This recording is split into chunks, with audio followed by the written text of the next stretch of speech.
श्रीमाधोपुर थाना क्षेत्र के मऊ गांव में एक विवाहिता की संदिग्ध परिस्थितियों में मौत हो गई। ससुराल पक्ष का दावा है कि हंसा ने अपने कमरे में फांसी लगाकर आत्महत्या की है। हालांकि मृतका के भाई मंगलचंद नायक ने ससुराल पक्ष पर दहेज के लिए हंसा की हत्या करने का आरोप लगाया है। उन्होंने इस संबंध में पुलिस को रिपोर्ट दर्ज कराई है। पुलिस ने मामला दर्ज कर श्रीमाधोपुर सीएचसी में मेडिकल बोर्ड द्वारा पोस्टमार्टम कर शव परिजनों को सौंप दिया। जेठ मनोज नायक ने बताया वह नीचे के कमरे में थे। परिवार की महिलाओं ने हंसा के कमरे का दरवाजा बंद देखा और अंदर से उसके 2.5 साल के बच्चे के रोने की आवाज सुनी।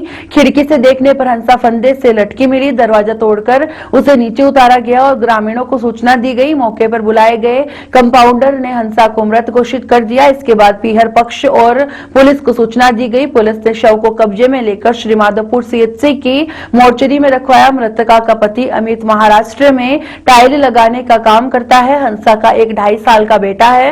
पुलिस को दी गई रिपोर्ट में मृतका के भाई मंगलचंद नायक ने बताया कि उनकी बहन हंसा की शादी 22 नवंबर 2021 को मऊ निवासी अमित के साथ हुई थी। शादी के बाद से ही ससुराल पक्ष के लोग दहेज में 1 बाइक और 1 लाख रुपए की मांग करने लगे थे। मंगलचंद का आरोप है कि दहेज न देने पर पति अमित, सास विमला, ससुर फूलचंद, जेठ मनोज, कृष्ण, नितेश और जेठानी जावित्री, इंदिरा व मनीषा ने आपराधिक षड्यंत्र रचकर हंसा की हत्या कर दी। उन्होंने बताया कि जब वे मौके पर पहुंचे तो हंसा का शव आंगन में पड़ा था और उसके शरीर पर चोटों के निशान थे। पुलिस ने रिपोर्ट के आधार पर जांच शुरू कर दी। कुमार की पत्नी हंसा देवी ने कल फंदे से लटककर सुसाइड कर लिया। जब उसका बच्चा भी अंदर ही था और नियमानुसार हर रोज की तरह वो अपने कमरे में जाके सो जाती है। तो हमने देखा भाई सो रही हो कि बच्चा रो रहा था, तो घर की लेडीज़ों ने खुलाने की कोशिश की। ना खोलने पर मुझे जगाया और मेरे को ऊपर लेके गई और ऊपर ले जाकर जब दरवाज़ा नहीं खुला तो मैंने खिड़की से कागज़ हटा के देखा तो वो फंदे से लटकी हुई थी। हमने सोचा कि उसमें थोड़ा बहुत कुछ होगा, कुछ श्वास होगा, तो हमने दरवाज़ा तोड़ के उसको नीचे उतारा और गांव के 2-4 आदमियों को बुलाया और कंपाउंडर साहब को बुला के दिखाया तो उन्होंने उसको मृत घोषित कर दिया। क्या नाम मेरा सब मेरी बहन की शादी 4 साल पहले हुई थी और अब आर्य मान लो दहेज से स्टार्टिंग मतलब दहेज मांग रहा था स्टार्टिंग से। और अब कुछ मतलब मेरी सिस्टर परेशान थी, दहेज के लिए बोली भी थी मैंने, बाकी मैं कर से कर था, मैं मजबूर था। मैं समझा भाई कोशिश करे आने, लेकिन समझ को नहीं पाया और काफ़ी दिन से परेशान रो बताओ जी मैंने, लेकिन लास्ट में पत्तों को ना कहीं बात हुई मान तो लास्ट एंड पर बुलाया था मान तो उसको लटके दे के मारे, लटके मारे भी पाचा ने जगह जख्म हो रहा था और माने भी बुलाया ना मौत की खत्म हुई जना लेटा रह गए परस माले। चूड़ियाँ उड़िया बिखरी पड़ी जी बारह ने लट पड़ी जो कमरा के अंदर अलग अलग रंग की चूड़ियाँ पड़ी जी।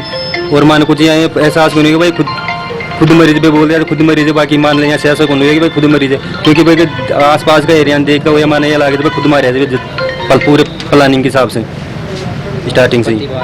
बाहर उसका पति गया हुआ था, यहाँ पे तो सब यहाँ सभी ने मिल के उनकी किया उन्होंने षड्यंत्र रच के। पप्पू नायक मेरी छोटी बहन थी, 4 साल पहले शादी हुई थी इसको दहेज के लिए परेशान करते थे। मैं इनको घर को समझाने की कोशिश किया था। हमारे को बार बार फ़ोन करती थी, जैसे ऐसे बोलती थी कि ऐसे घर में क्यों दिए, मेरे को परेशान करते हैं। जब मैं कोई बात नहीं, मैं बात करूँगा। अब ये क्या है, एक मोटरसाइकिल मांगते थे और 1 लाख रुपये केस मांगते, हमारे से पूर्ति हुई नहीं।